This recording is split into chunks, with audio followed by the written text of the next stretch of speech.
चलिए दोस्तों, मैं आप लोगों के सामने एक बेटी विवाह गीत लेकर आई हूँ। बहुत ही दर्द भरा गीत है। आप लोग इस गीत को लास्ट तक जरूर सुनिएगा और आप लोग को अच्छा लगे तो एक लाइक शेयर कमेंट करना ना भूलिएगा।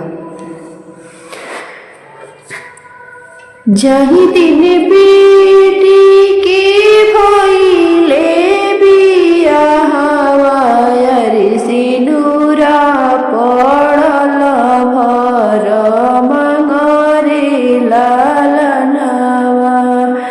जही दिन बेटी के भइले बियाहवा, रे सिनुरा पड़ल भर मंगरे लालनवा। ओही दिन बेटी मोरी चलली ससुरवा, रे बेटी के मनवा उदास रे लालनवा। ओही दिन बेटी मोरी चलली ससुरवा, रे बेटी के मनवा उदास रे लालनवा। रे अखिया से बहे लागे पानी रे लालनवा। सभवा में बैठल बाबा मोरे रोवे, अरे आमा मड़उआ के बिचारे लालनवा। अरे आमा मड़उआ के बिचारे लालनवा। दुआरे जे बैठल भैया मोरे रोवे, अरे भाभी आंगनवा के बिचारे लालनवा। अरे भाभी आंगनवा के बिचारे लालनवा।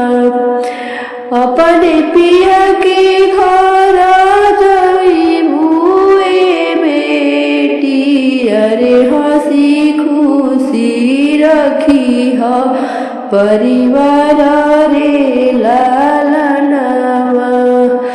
अपने पिया के घर जई मुए बेटी, अरे हंसी खुशी रखिया परिवार रे लालनवा। रोवेले चाचा रे रोवेली चाची, अरे रोवेली बहिनी तोहार रे लालनवा। अरे रोवेली बहिनी तोहार रे लालनवा। ना बोले सुगना हो ना नाचे मोरावा, अरे नहीं करे मैना पुकार रे लालनवा। ना बोले सुगना हो ना नाचे मोरावा, अरे नहीं करे मैना पुकार रे लालनवा।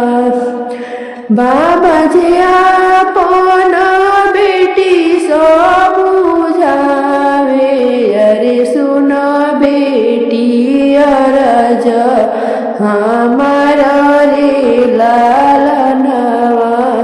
अरे सुन बेटी अरज हमारा रे लालनवा।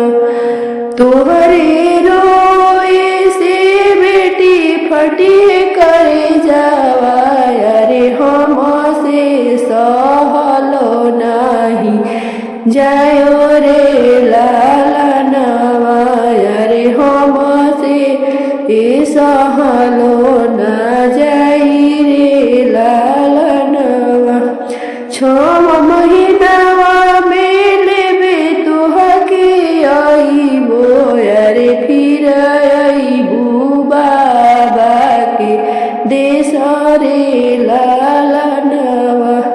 अरे फिर